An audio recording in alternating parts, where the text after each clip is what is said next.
ਅਸੀਂ ਤੁਹਾਨੂੰ ਲੈ ਕੇ ਜਾ ਰਹੇ ਹਾਂ ਆਪਣੇ ਰੀਸੈਂਟ ਨਿਊਜ਼ੀਲੈਂਡ ਟ੍ਰਿਪ ਤੇ। ਹੁਣ ਅਸੀਂ ਪਹੁੰਚ ਗਏ ਮੈਲਬਰਨ 에ਅਰਪੋਰਟ। ਬੋਰਡਿੰਗ ਪਾਸ ਤੇ ਚੈੱਕ-ਇਨਸ ਤੋਂ ਬਾਅਦ ਸਾਨੂੰ ਬਹੁਤ ਜ਼ਿਆਦਾ ਭੁੱਖ ਲੱਗੀ ਸੀ ਤਾਂ ਫਿਰ ਅਸੀਂ ਹੰਗਰੀ ਜੈਕਸ ਤੇ ਡਿਨਰ ਖਾਧਾ।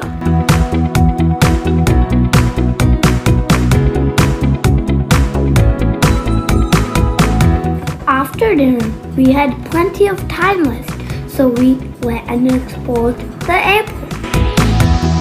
에어ਪੋਰਟ ਬਹੁਤ ਵੱਡਾ ਸੀ। ਮੈਂ ਦਿਨ ਨੂੰ ਪਿੱਛੇ ਫੋਲੋ ਕੀਤਾ ਸੀ। 에어ਪੋਰਟ ਤੇ ਬਹੁਤ ਚੌਪਰ ਸੀ। ਆਪਾਂ ਦੇਖਦੇ ਅੱਗੇ ਗਏ ਸੀ।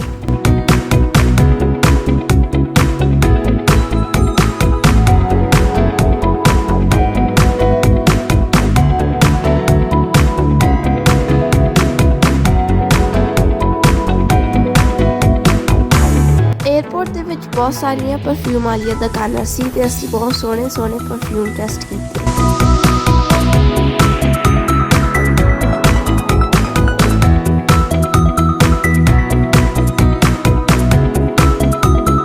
ਇੱਥੇ ਤੁਸੀਂ ਰਿਬਨ ਬਣ ਕੇ ਵਿਸ਼ ਮੰਗ ਸਕਦੇ ਸੀ ਤਾਂ ਫਿਰ ਮੈਂ ਤੇ ਡਰਾਈਵਰ ਨੇ ਵੀ ਇੱਥੇ ਰਿਬਨ ਬਣ ਕੇ ਵਿਸ਼ ਮੰਗੀ।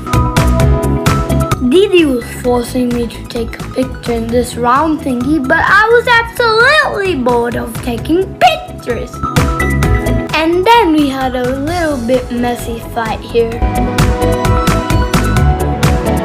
ਲੜਾਈ ਕਰਨ ਤੋਂ ਬਾਅਦ ਅਸੀਂ ਆਪਣੇ ਗੇਟ ਵੱਲ ਤੁਰੇ ਗਏ।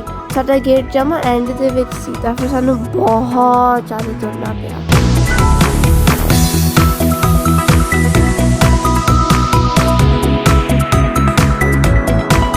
ਇੱਥੇ ਆਪਾਂ ਨੂੰ ਮੈਲਬਰਨ ਦੀ ਓਲਡ ਟ੍ਰਾਮ ਮਿਲ ਗਈ ਸੀ। ਆਪਾਂ ਫੋਟੋ ਖਿੱਚਿਆ ਸੀਗੀ ਉੱਥੇ। After wandering around, got really tired, so we decided to go sit near the gate. ਉੱਥੇ ਜਾ ਕੇ ਮੈਂ ਤੇ ਡਰਾਈਵਰ ਨੇ ਆਪਣਾ ਆਈਪੈਡ ਵਾਚ ਕੀਤਾ। ਹੁਣ ਸਾਡਾ ਪਲੇਨ ਰੈਡੀ ਸੀਗਾ ਬੋਰਡਿੰਗ ਕਰਨ ਲਈ ਤਾਂ ਫਿਰ ਅਸੀਂ ਲਾਈਨ 'ਚ ਵੇਟ ਕੀਤੀ। ਅਸੀਂ ਜਹਾਜ਼ ਦੇ ਵਿੱਚ ਬੈਠ ਕੇ ਛੇਤੀ ਫੋਟੋ ਖਿਚਾਈਆਂ ਤੇ ਫਿਰ ਸਾਡਾ ਜਹਾਜ਼ ਰੈਡੀ ਸੀ ਟੇਕ ਆਫ ਲਈ। The lights looked so beautiful from above. Finally arrived at Auckland Airport. This is such a beautiful art by Maurice.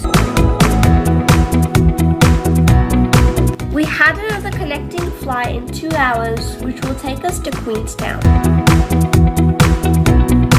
We waited here for the bus to take us to the domestic terminal.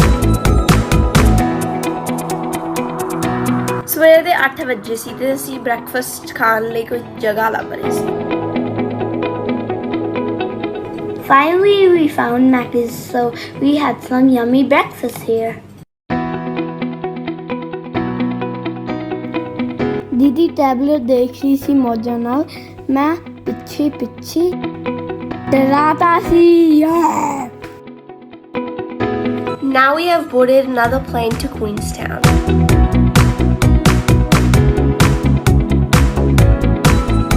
It looked so beautiful down there.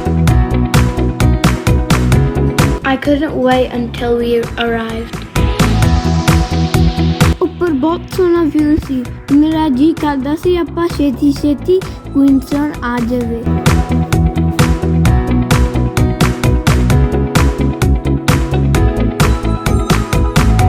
ਲਓ ਜੀ ਹੁਣ ਸਾਡਾ ਜਹਾਜ਼ finally ਕੁਈਨਸਟਾਊਨ airport ਤੇ runway ਤੇ touch down ਹੋ ਗਿਆ।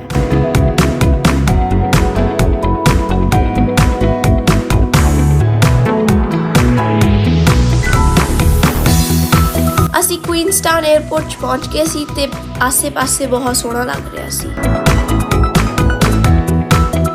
As always, ਮੈਂ ਫੇਰ ਇੱਕ ਸੋਹਣੀ ਜਿਹੀ photo ਖਿਚਾਈ।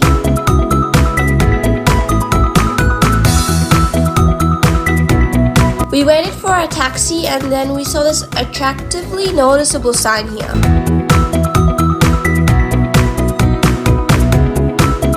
It showed all the different cities in the world and how far they were from Queenstown. मैं सारे किते पढ़िया पर फिर भी मैनू मेलबर्न नहीं मिलिया। Now we're on our way to the hotel room. मैं सब तो एक्साइटेड थी होटल रूम ਨੂੰ ਦੇਖਣ ਲਈ। Let's show you the inside of a hotel room.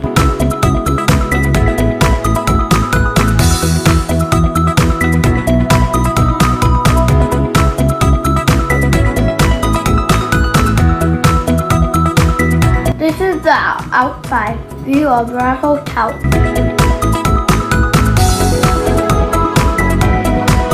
ਅਸੀਂ ਸਭ ਹੀ ਖਾਧਾ ਸੀ ਲੰਚ ਲਈ।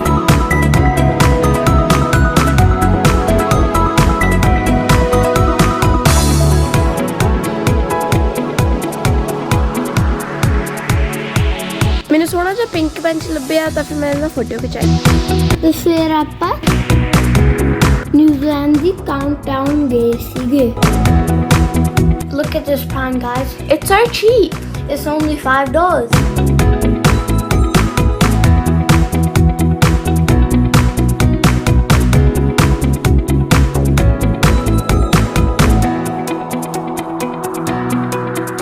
ਬਹੁਤ ਜ਼ਿਆਦਾ ਟ੍ਰਿਕਸ ਆ ਪਰ ਇਹਨਾਂ ਦਾ ਨਾਮ ਵੀ ਬਦਲਿਆ ਵਾ ਤੇ ਹੁਣ ਸਾਨੂੰ ਪਤਾ ਨਹੀਂ ਤਾਂ ਅਸੀਂ ਜਿਹੜੇ ਸਾਨੂੰ ਲੱਗਦਾ ਵਧੀਆ ਹੋਣਗੇ ਅਸੀਂ ਉੱਥੇ ਲੈ ਈਵਨਿੰਗ ਦੇ ਵਿੱਚ ਅਸੀਂ ਕੁਈਨਸਟਾਊਨ ਨੂੰ ਐਕਸਪਲੋਰ ਕਰਨ ਲਈ ਨਿਕਲ ਗਏ। ਫਿਰ ਅਸੀਂ ਲੇਕ ਤੇ ਗਏ ਤੇ ਉੱਥੇ ਅਸੀਂ ਬਹੁਤ ਸੋਹਣੇ ਵਿਊ ਦੇਖੇ ਤੇ ਬਹੁਤ ਫਨ ਕੀਤਾ। ਇੱਥੇ ਮੈਂ ਤੇ ਦੀਨ ਨੇ ਬਹੁਤ ਸਾਰੇ ਰੋੜੇ ਸਿੱਟੇ ਸੀਗੇ ਲੇਕ ਦੇ ਵਿੱਚ।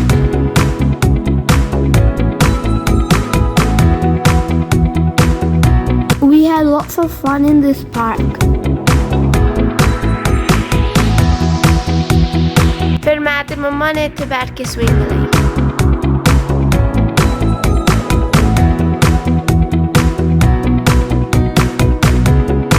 ਕਿੰਨੀ ਸੋਹਣੀ ਸ਼ਿਪ ਆ ਲੇਕ ਦੇ ਵਿੱਚ। Look at this view, guys. It's awesome. चलो जी, अपना day 2 हो गया Queenstown. It was the next day and we came downstairs to have breakfast.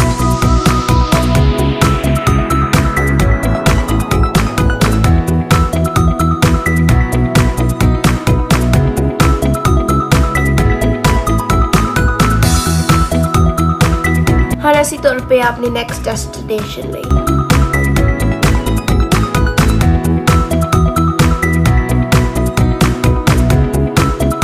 Wilson Bay is a nice little beach on the road between Queenstown and Glenorchy with crystal clear water. There's no sand on Wilson Bay Beach, but the stones aren't super uncomfortable to walk on. Wilson Bay was 10 minute the drive ਹੀ ਸੀ।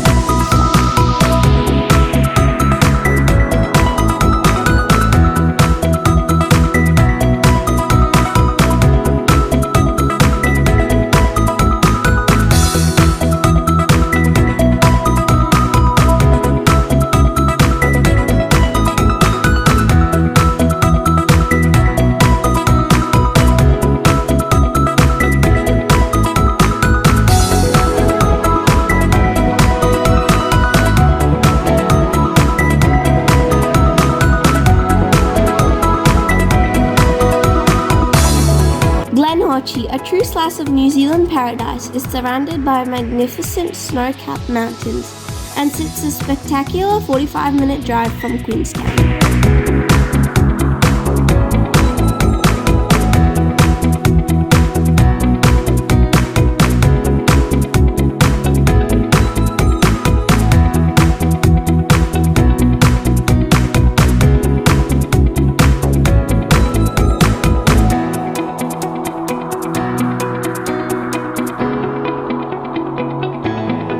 ਇੱਥੇ fun ਕਰਨ ਤੋਂ ਬਾਅਦ ਅਸੀਂ ਐਰੋਟਾਊਨ ਵੱਲ ਚੱਲ ਪਏ।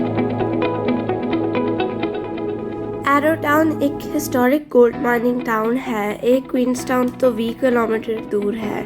Autumn ਦੇ ਵਿੱਚ ਇੰਨਾ ਸਾਰੇ ਦੇ ਹੋ ਜਾਂਦੇ ਯੈਲੋ। ਫਿਰ ਅਸੀਂ ਟੈਲੀਫੋਨ ਬੂਥ ਦੇ ਵਿੱਚ ਵੜ ਕੇ ਕਿਸੇ ਨੂੰ ਸਕੈਰੀ ਕਾਲ ਕੀਤੀ। ਸਾਡੇ ਮੂੰਹ ਦੇਖੋ।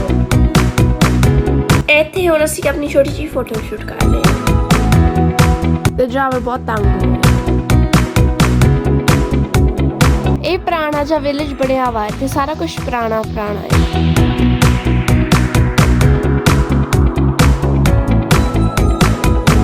ਮੰਮਾ ਤੇ ਦੀ ਨੇ ਮੈਨੂੰ ਕਹਿ ਰਹੇ ਸੀਗੇ ਫੋਟੋ ਖਿੱਚ ਲਾ। ਮੈਂ ਬਹੁਤ ਬੋਰ ਹੋ ਰਿਹਾ ਸੀ ਫਿਰ। ਆਹ ਦੇਖੋ ਦੀਦੀ ਕਿੰਨੀ ਫੋਟੋ ਖਿਚਾਈ ਜਾਂਦੀ ਆ।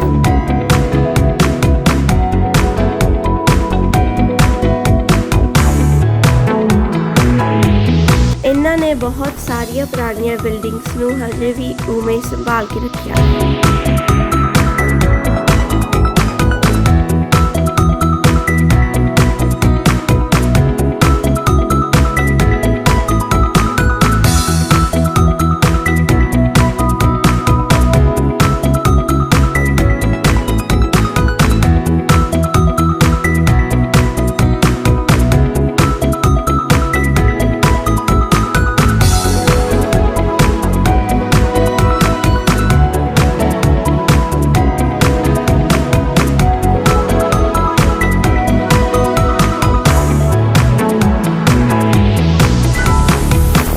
ਜਾਨਵਰ ਡਿੱਗ ਗਿਆ ਸੀ, ਇਹਦੇ ਸੱਟ ਵੀ ਵੱਜ ਗਈ ਸੀ ਪਰ ਇਹ ਫਿਰ ਵੀ ਨਹੀਂ ਹਟਿਆ।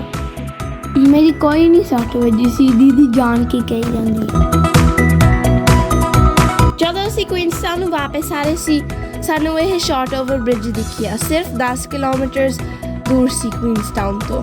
ਇਸ 올ਡ ਬ੍ਰਿਜ ਨੂੰ 1871 ਵਿੱਚ ਬਣਾਇਆ ਗਿਆ ਸੀ। ਇਸ ਪੁਲ ਤੋਂ ਸ਼ਾਟਓਵਰ ਰਿਵਰ ਬਹੁਤ ਸੋਹਣਾ ਦਿਸਦਾ ਹੈ। ਮੈਂ ਇੱਥੇ ਰੋੜੇ ਸਿੱਟ ਰਹੀ ਸੀ, ਦੀਦੀ ਦੇ ਪਾਸੇ ਹੋ ਜਾ, ਮੈਂ ਭੰਗੜਾ ਪਾਉਣਾ। ਫਿਰ ਮੈਂ ਇੱਥੇ ਭੰਗੜੇ ਦੀ ਵੀਡੀਓ ਸ਼ੂਟ ਕੀਤੀ। ਈਵਨਿੰਗ 'ਚ ਆਪਾਂ ਗੰਡੋਲਾ ਰਾਈਡ ਕੀਤਾ ਸੀ। ਇਹ ਦੇਖੋ ਕਿੰਨੀ ਸੋਹਣੀ ਐਂਟਰੀ ਹੈ। ਦੇਖੋ ਦੀਦੀ ਫਿਰ ਸਰ ਗਈ ਫੋਟੋ ਕਰਾਉਣ।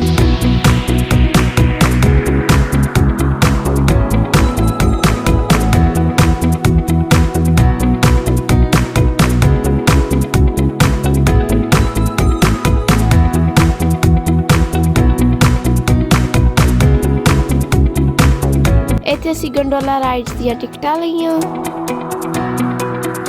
After that we went to the gondola ride. I was very excited. A gondola ride is basically a ride that takes you to the top of a mountain. ਹੁਣ ਅਸੀਂ ਹੌਲੀ-ਹੌਲੀ ਉੱਤੇ ਚੜ੍ਹ ਰਹੇ ਹਾਂ।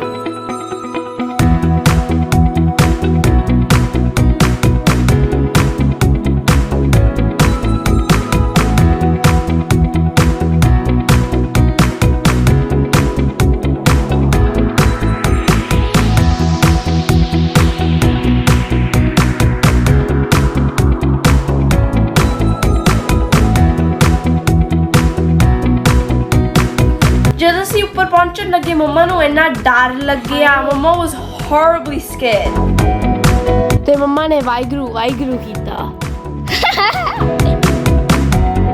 Look at this magnificent view from the top. ਹੁਣ ਅਸੀਂ ਨਿਕਲ ਕੇ ਰੂਫਟੌਪ ਵੱਲ ਜਾ ਰਹੇ ਹਾਂ।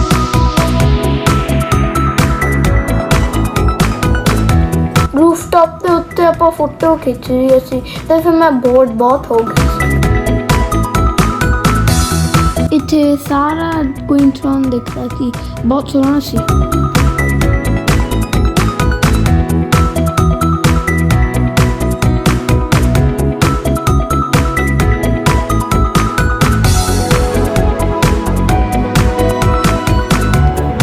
All of these photos are made of jelly beans.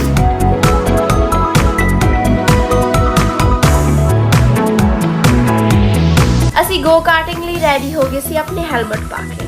I was so excited to go go-karting. I was running so fast.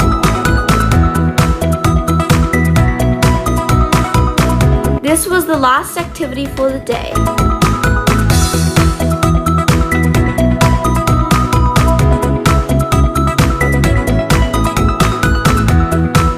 ਸਾਨੂੰ ਬਹੁਤ ਜ਼ਿਆਦਾ ਭੁੱਖ ਲੱਗੀ ਆਈ ਤਾਂ ਫਿਰ ਅਸੀਂ ਡਿਨਰ ਟਾਈਮ 버ਗਰ ਕਿੰਗ ਆ ਗਏ। ਤੇ 버ਗਰ ਕਿੰਗ ਉਹੀ ਆ ਜੋ ਆਸਟ੍ਰੇਲੀਆ ਦੇ ਵਿੱਚ ਹੰਗਰੀ ਜੈਕਸ ਆ ਤੇ ਇਹਨਾਂ ਨੇ ਬੰਦ ਕਰਨਾ ਸੀ ਤਾਂ ਫਿਰ ਇਹ ਕਹਿੰਦੇ ਵੀ ਤੁਸੀਂ ਆਪਣੇ ਹੋਟਲ ਜਾ ਕੇ ਖਾ ਲਓ। Hope you enjoyed and we'll see you in part 2.